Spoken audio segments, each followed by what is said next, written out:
Hello, hello, good morning everyone. Ayan, today is Sunday. Happy Sunday everyone. So fine-flex ko lang yung aming Christmas tree.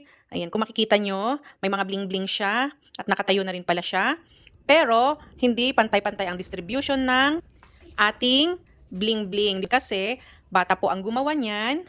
At with the help of our mga kasama dito sa bahay, sila naman yung nagsabit dito sa taas kasi hindi na syempre hindi abot ng aking baby girl. So yan.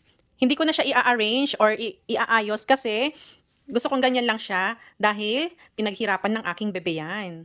Kahit na hindi siya pantay, gusto ko lang siyang dagdagan yung dun sa taas kasi wala siyang, konti lang yung laman and wala siyang star. Meron siyang star pero mabigat kasi bakal, so nabebend yung lagayan dyan sa taas. And gusto ko rin dagdagan dito sa baba. Ayan. So yun lang, bye! Ingat po tayo lagi. God bless! Ayan na si Inday, ang gumawa ng ating Christmas tree. Are you happy, baby? Yes! Okay, say bye! Bye!